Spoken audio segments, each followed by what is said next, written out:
We just got done talking about open university, open and distance learning, and open university education. In other words, you sit in your house and you're attending university education. That's just one of those legs of technology. Then there is now work from home. There is a state, I'm not sure, I think it's south or southeast state in Nigeria, that's assigned days where people go to the farm and do their office work from home, and then they spend other days physically at the office. I know a number of organizations that do the same. They work from home almost all week, and maybe 1 or 2 days they just show up at the office so that they know that they are still human beings doing a lot of things for themselves. So that naturally comes up with quite some challenge on its own, doesn't it? Tech-life balance. You've always heard of work-life balance. How about tech-life balance? Well, Akin Ibitoye is with us here this morning. He's a digital advisor, or tech advisor, if you want to call him. He's also a very well-known UI UX expert as Spirit. That's what some people call him. Thank you for joining us this morning. You couldn't resist. I couldn't resist. There's no way I would resist that. Good morning, viewers. People hear and talk about work-life balance, but rarely tech-life balance, even though it has literally altered our lives. So with any novelty, humans tend to go to the extreme. Then we go to the other extreme. Then we meander struggle with the balance. That's usually how it is. Technology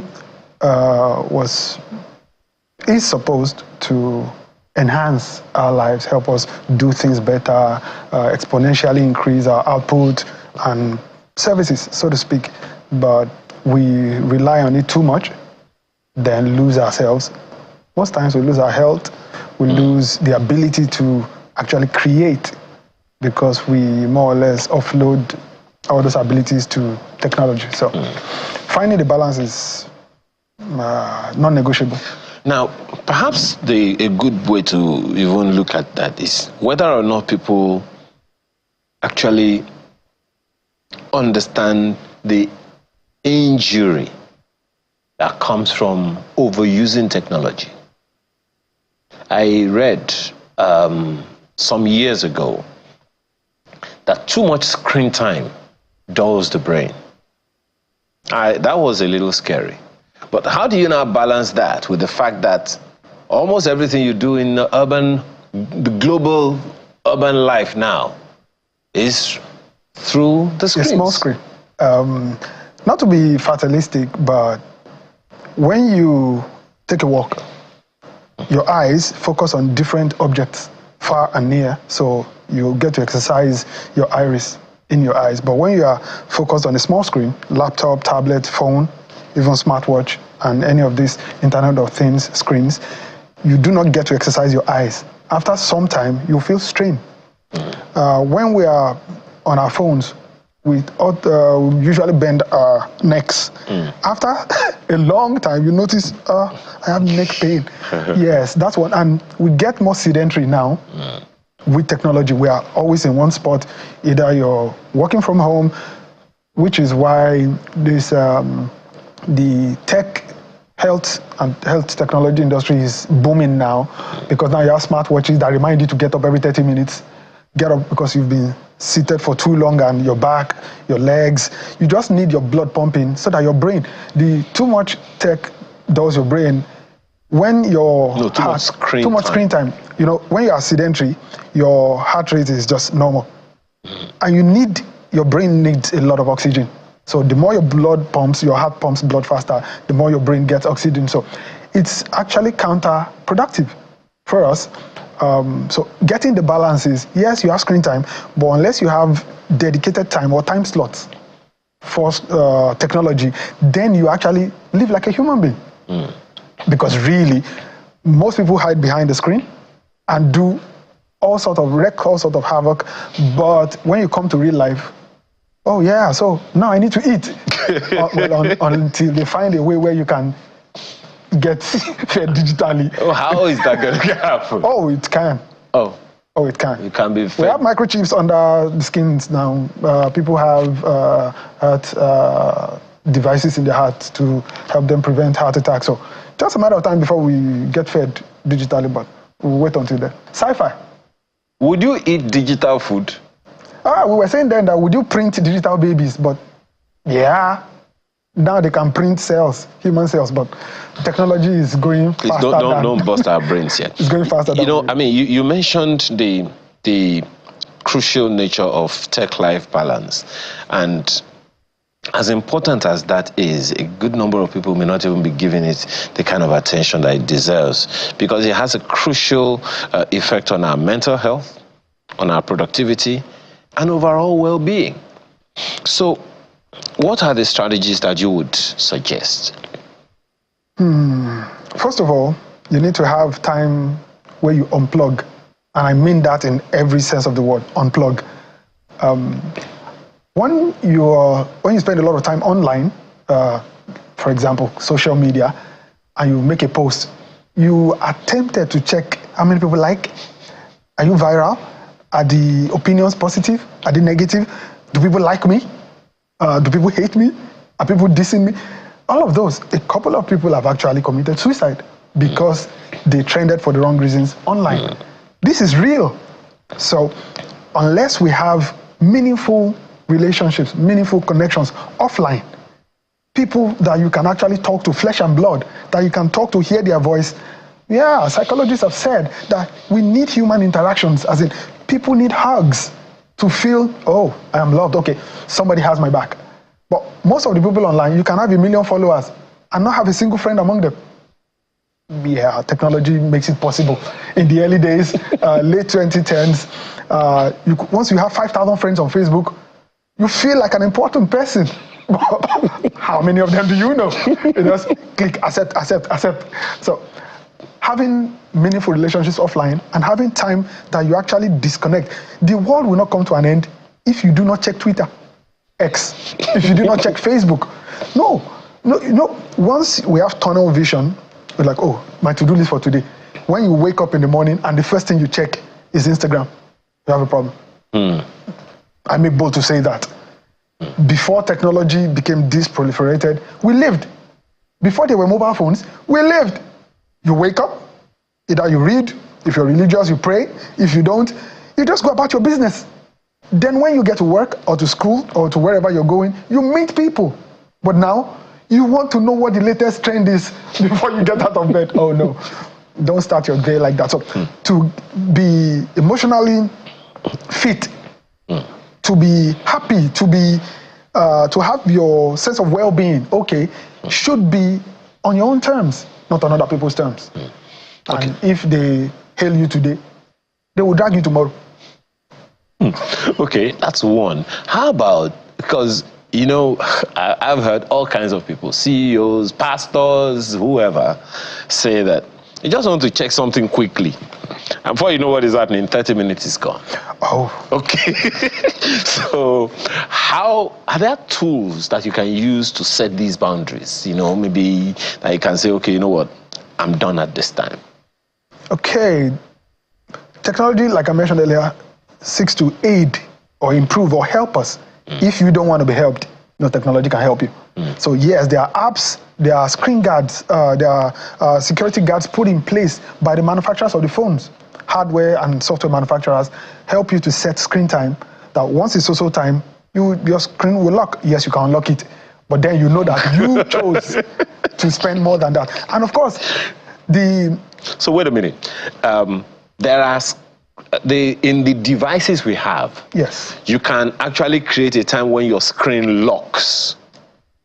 Yes, in settings for iOS users, Android users, or whatever other operating system you have. The reason being, developed countries have actually taken up these OEMs, or original equipment manufacturers, to set up things that safeguards. There was a time Meta, owners of Instagram, was actually sued in the EU that young girls actually are suicidal because of doom scrolling and because all sorts are happening online. Pause. What's doom? Doom scrolling is when you just keep scrolling. You know, when you scroll to the end of something, you know that, oh, I'm at the end, let me go do something else. It doesn't end. Because the reason you are using Instagram for free, Facebook for free, is because what they sell is you. Seriously. Or let me put it more succinctly. What they sell are eyeballs to the advertisers. Oh, we have 1 billion users. Please come, give us your pennies. We'll give you the people. So you can never get to the end. You will keep scrolling because the algorithm learns what you are interested in. So the moment you're like, okay, by 5 minutes, I want to stop. Then you see a new skit. Oh, I like that. Okay. Then the next, oh, I like this guy that wears short blue tie. Oh, Sabinus. No, where I'm going is that's what they sell. You. So unless you choose. So you are the product. Of course, anything free, somebody's paying for it.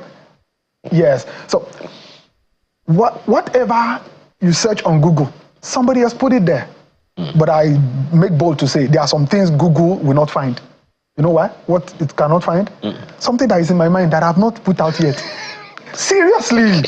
So people who authoritatively tell you, I saw it on Google. Excuse me? If somebody wants to lie and they put it online, the Google algorithm crawls the web, finds it, displays it as a result. So, oh, you're searching for this? Oh, here you are.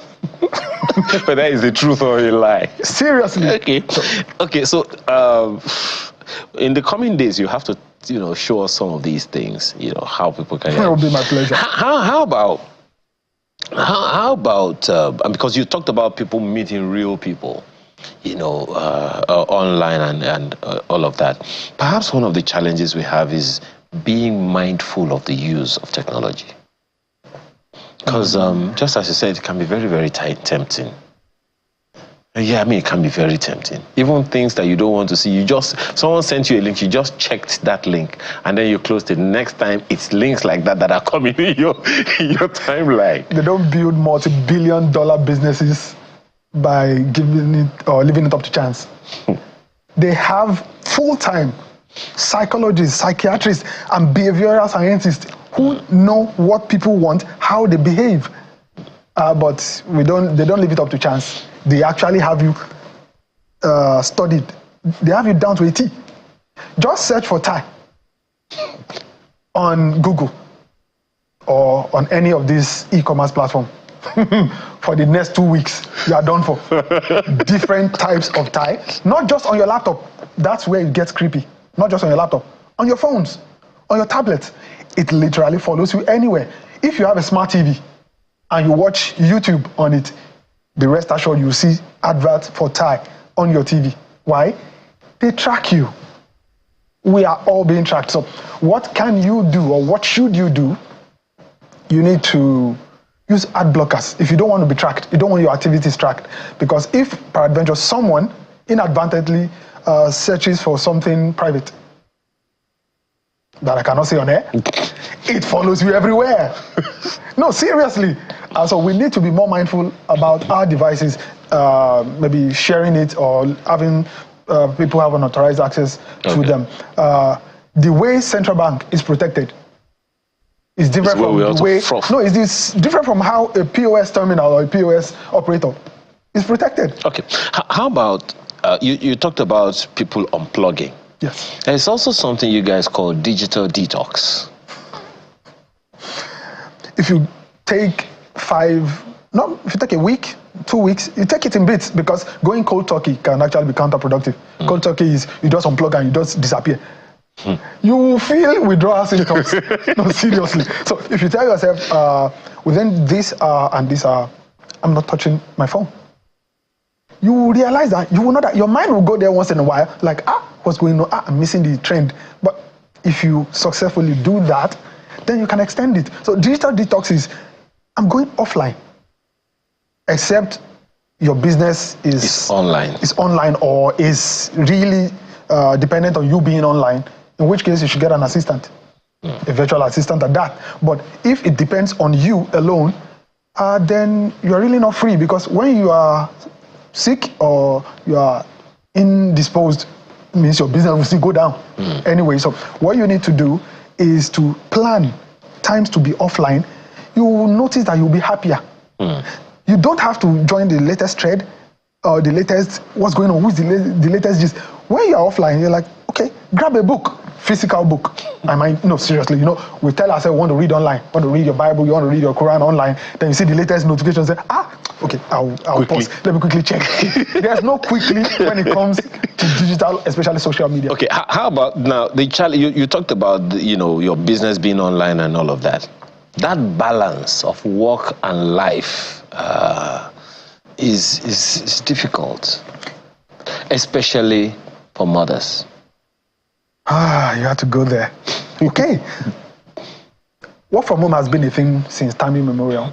But of course, the lockdown, COVID-19 made it very visible. So, okay, we need to cut down operations, and people did, and they didn't die. In fact, their overhead reduced. Because now you don't have to buy diesel. Now people can make do with what they have from home. Just make sure you report and you deliver on your deliverables. So for mothers especially, it's tough. You know why it's tough? Have you been on work calls before and you hear, no, it's hard. And of course, they need help. And I'm speaking to my fellow brothers. Yes, you know how we are. Please help as much as you can. If you work from, if you don't, please get them help. Because really, the world these days has gone beyond just one person being the breadwinner. That breadwinner thing has gone out the window. Which bread are you winning? Let's all contribute to the benefit of this family. Who would all be the happier for it? Because when one person slaves away for too long, the person burns out, then, okay, so then you fight. That's topic for another day. So for working mothers, I think you should get help. If you cannot afford to get help, please, you need to rearrange it with your husband. Because for example, there's someone who is a boss at work, has people reporting to her, but she has to still attend to the children. 1 child, 2 children, 3 children. It's not easy, especially when they're on holidays. The last holidays, a friend of mine told me she does not know how she will survive for the next 10 days. I said, 10 days out. Said they have midterm for a week. Then there was this public holiday, 2 days, then they will resume. I think I've scraped a wound. Yeah. Okay. So that's what I would recommend. Advice. Technology made it so simple that our work and life has blended into each other. But you need to have, work time is so time to so time, right? Okay. Once work is on, you can attend. Then once work is over, my wife says something, do not bring work into the room. Being a tech person, I am always online. Otherwise, you go and live. There's always something. Go and live in the metaverse. One mail to reply, one troubleshooting. But well, as I said, people who need to learn a number of things that from some of these things. Because when you say people they track me, how can they untrack me? You can maybe teach us that some other time. Akin Bitoye, tech advisor. Thank you so much for your time. Thank you for having me. Okay. Just before we take the home stretch, let's take the wrap.